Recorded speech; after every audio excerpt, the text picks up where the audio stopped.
Olá, querido povo de Deus, sejam bem-vindos a mais um momento de culto. Nós queremos iniciar em nome do Pai, do Filho e do Espírito Santo. Amém.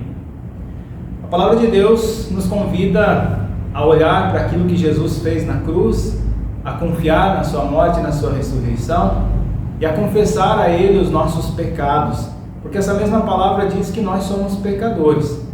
Desde o nosso nascimento nós fomos concebidos em pecado. E o apóstolo Paulo fala que o bem que nós queremos, nós não conseguimos fazer, mas o mal que nós não queremos, quando nós percebemos, já fizemos. Por isso convido vocês a cantarmos, confessando a Deus os nossos pecados e pedindo a Ele o seu perdão. Cristo aceito o pecador, esta nova dá conforto ao que longe do Senhor o pecado se acha morto. Apontai-lhe o Salvador, Cristo aceita o pecador. Cristo aceita o pecador, eu também fui agraciado, e abre os céus com muito amor, acolhendo-me a seu lado. Nesta fé irei morrer, Cristo me há de receber.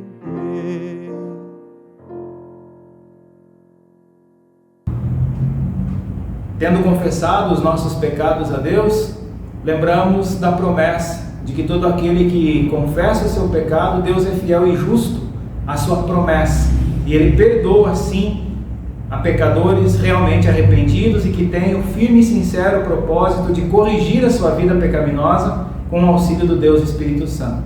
Após termos confessado os nossos pecados a Deus, lembro que como ministro da palavra, chamado e ordenado, eu perdoo todos os teus pecados e faço isso em nome do Deus Pai, Filho e Espírito Santo.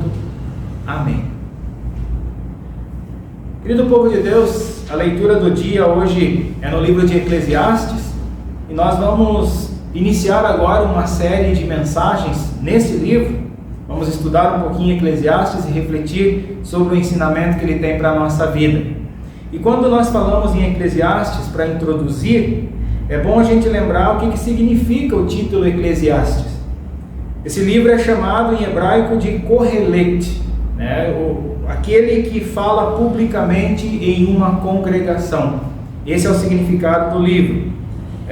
O Kahal significa uma congregação reunida, ou uma assembleia de pessoas. No Novo Testamento, para a língua grega, esse Kahal ele foi traduzido para eclesia, que nós conhecemos hoje como igreja, ou grupo de pessoas que se reúnem como igreja de Cristo. Então, tendo em vista que é um livro escrito para pessoas que já conheciam a Deus, que já conheciam o amor de Deus, esse livro ele vem de duas formas. Ele vem na forma de lei e na forma de evangelho. E na forma de lei, o livro mostra que muitas coisas que nós fazemos, o livro chama de vaidade, de correr atrás do vento. O que o autor quer com essa linguagem? Mostrar que uma vida longe de Deus não tem valor nenhum. Essa é a intenção do pregador, que vai falar logo no capítulo 1, sobre a vaidade. Compartilho com vocês a leitura do texto, Eclesiastes 1, verso 1, até o capítulo 2, verso 2, que diz assim: Palavras do pregador, filho de Davi, rei de Jerusalém. Vaidade de vaidades, diz o pregador. Vaidade de vaidades, tudo é vaidade. Que proveito alguém tem de todo o seu trabalho com que se afadiga debaixo do sol? Geração vai e geração vem, mas a terra permanece para sempre. O sol se levanta e o sol se põe, e volta ao seu lugar onde nasce de novo. O vento vai para o sul e faz o seu giro para o norte, dá voltas e mais voltas e retorna aos seus circuitos. Todos os rios correm para o mar, e o mar não se enche. Ao lugar para onde correm os rios, para lá eles voltam a correr. Todas as coisas são canseiras tais que ninguém as pode exprimir. Os olhos não se fartam de ver, nem os ouvidos se enchem de ouvir. O que foi, é o que há de ser. E o que se fez, isso se tornará a fazer. Não há nada de novo debaixo do sol. Será que existe alguma coisa de que possa dizer, veja, isto é novo? Não. Já existiu em tempos passados, muito antes de nós. Já não há lembrança de coisas que se foram, e das coisas que ainda virão também não haverá memória, entre os que hão de vir depois delas. Eu, o pregador, venho sendo rei de Israel em Jerusalém. Dediquei-me a investigar e a me informar com sabedoria a respeito de tudo o que se fez debaixo do céu, que enfadonho trabalho Deus impôs aos filhos dos homens, para com ele os afligir. Vi todas as obras que se fazem debaixo do sol, e eis que tudo é vaidade e correr atrás do vento. Aquilo que é torto não pode ser endireitado, e o que falta não pode ser contado.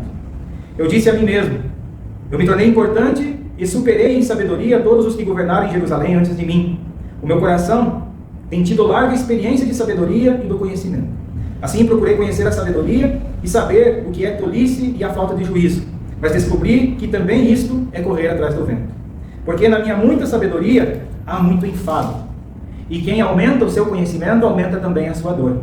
Eu disse a mim mesmo: vamos, prove a alegria, procure ser feliz, mas também isso era vaidade.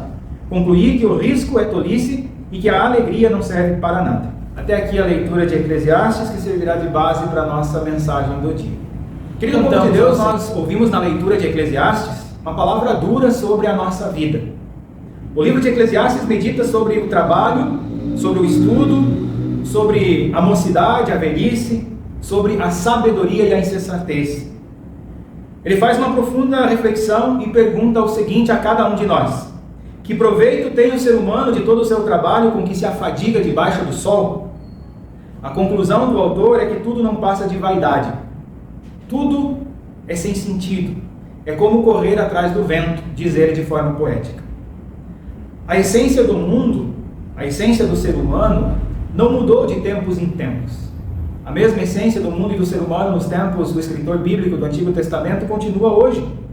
Porque também hoje parece que as pessoas pouco ou nada aproveitam daquilo que realizam, daquilo que constroem. Quem pensa em ganhar o mundo inteiro com seu trabalho poderá desfalecer cansado sem usufruir o resultado das suas conquistas. E isso ficou muito claro quando há poucas semanas eu passei por um processo cirúrgico e conversei com várias pessoas dentro de um hospital. É ali, no leito de um hospital, que a gente se dá conta de que muitas das coisas que a gente corre atrás, muito daquilo que a gente investe o nosso tempo e a nossa energia, nada mais é do que correr atrás do vento. Coisas que não trazem valor, não agregam valor para a nossa vida. E quando eu falo agregar valor, não estou falando só de financeiro. Eu estou falando de emocional, psicológico, valor moral. Tudo é correr atrás do vento se a gente não faz por um motivo especial. Se a gente não tem um sentido para a nossa vida. E que sentido é esse? Já já o autor do livro vai nos ajudar a responder essa pergunta. Parece que a sabedoria humana tem tido mesmo um fracasso ao longo dos anos. Perguntas vão ficando sem respostas, e quanto mais avançam as tecnologias, quanto mais avança a ciência, tanto mais dificuldades surgem e mais sentido falta para a vida. E um exemplo clássico e muito contemporâneo é o surgimento e a ascensão das redes sociais. Nós temos um mar de informações, mas são informações rasas, informações que não trazem sentido para a vida e que muitas vezes acaba até tirando o sentido daqueles que já buscam conhecimento sobrenatural. E eu estou falando aqui de um conhecimento espiritual. Porque a secularização, a racionalização das coisas e respostas simples, respostas rasas, fazem com que a gente busque sentido nas coisas que são correr atrás do vento. Fazem com que as coisas sejam respondidas com imediatismo, mas não com reflexão profunda de quem somos e por que estamos aqui. Qual é o sentido da nossa vida? De que adianta aumentarem-se os anos da nossa vida com a ciência, por exemplo, se não aumentarmos a vida nos nossos anos? Esse trocadilho é muito interessante porque o que adianta eu viver 100, 120 anos de uma vida sem sentido? Cada vez mais há doenças, e as doenças interrompem planos.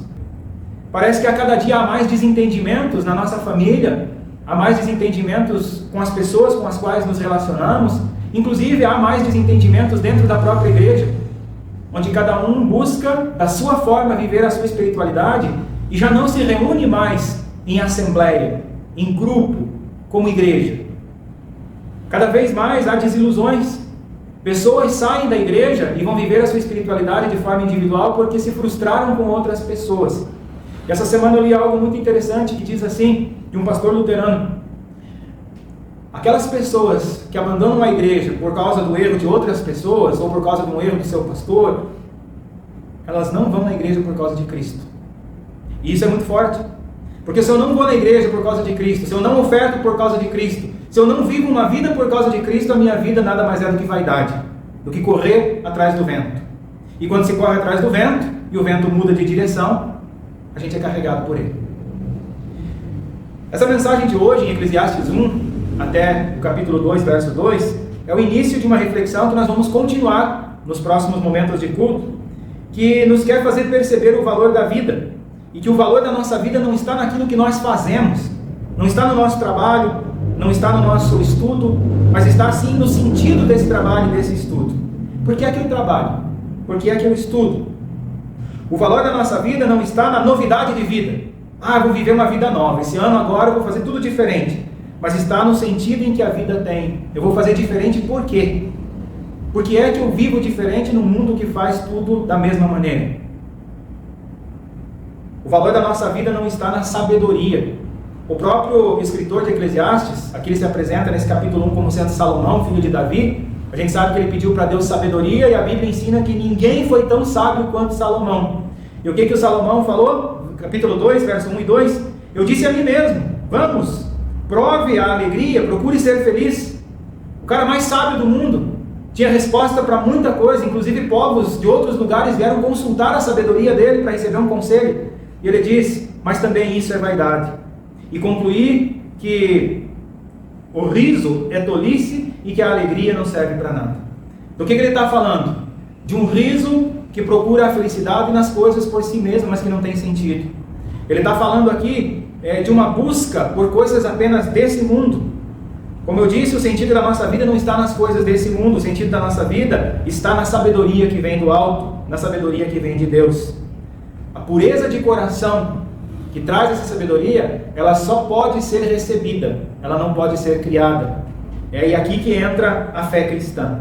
A fé cristã não está baseada nas emoções, não está baseada naquilo que eu faço, não está baseada no quanto eu conquisto, no quanto eu tenho influência, no quanto eu sou famoso, no quanto eu tenho poder aquisitivo, no quanto eu sou sábio. Nada disso vale diante de Deus. Eu lembro aqui as palavras que a Bíblia da Reforma trazem como reflexão. A nossa vida, não importa quão bem tenha sido vivida, não obterá favor aos olhos de Deus no dia derradeiro. Ou seja, não importa o quanto nós fazemos nesse mundo, nada traz salvação. A vida é passageira e não tem qualquer sentido aqui neste mundo sem o amor de Deus, em Cristo Jesus. João 3,16 vai dizer que Deus amou a mim e a você tanto, mas tanto que deu o seu único Filho, para que todo aquele que nele crê, receba essa sabedoria, receba a fé no coração, receba através dessa fé os benefícios da morte e da ressurreição de Jesus para perdão dos pecados, vida e salvação eterna. A fé operada em nós pelo poder do Evangelho traz sentido à nossa vida, e a certeza do perdão e da salvação nos leva a viver nesse mundo com sentido. Nós não fazemos as coisas que fazemos simplesmente por fazer. Nós não trabalhamos por trabalhar. O trabalho não tem um fim em si mesmo. Nós também não trabalhamos para ter riquezas materiais apenas, ainda que elas sejam necessárias.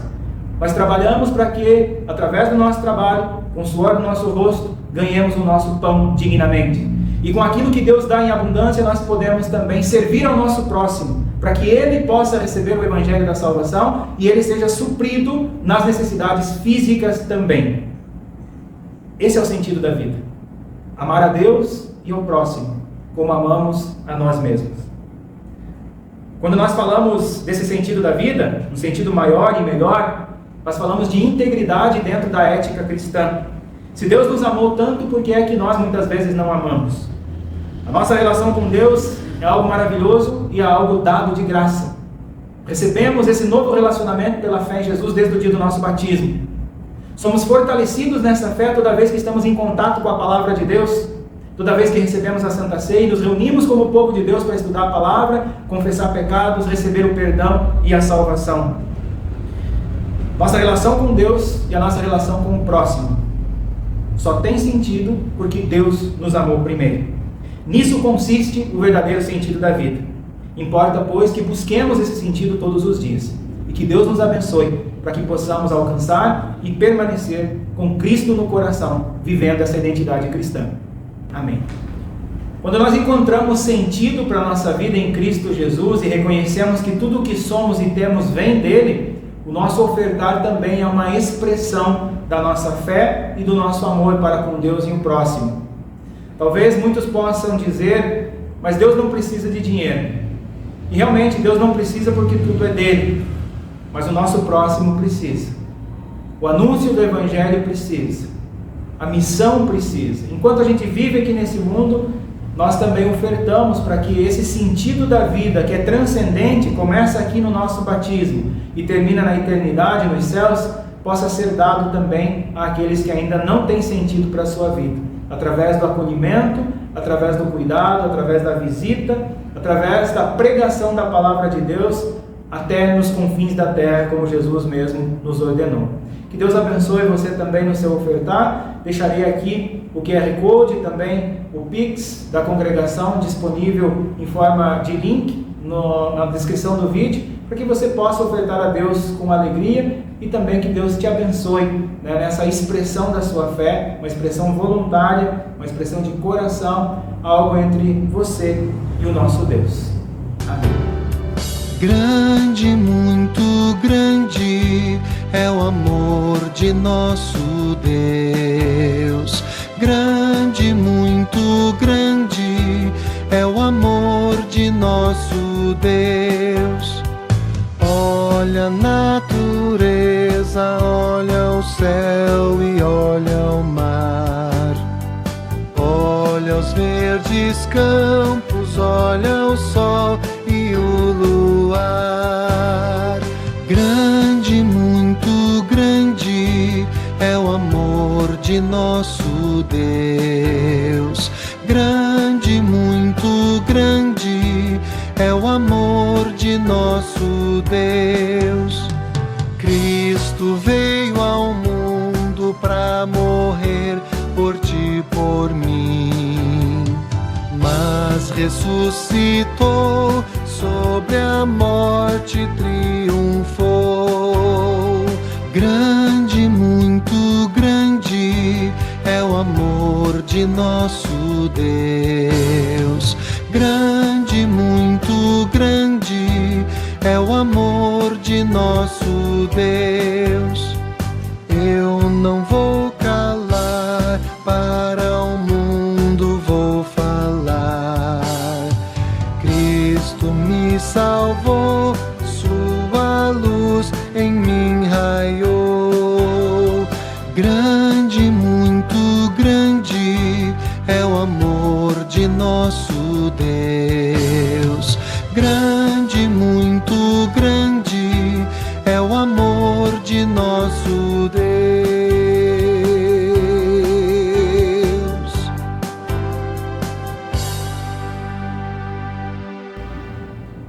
Assim chegamos ao final de mais um momento de culto. Convido você a estar comigo no próximo encontro.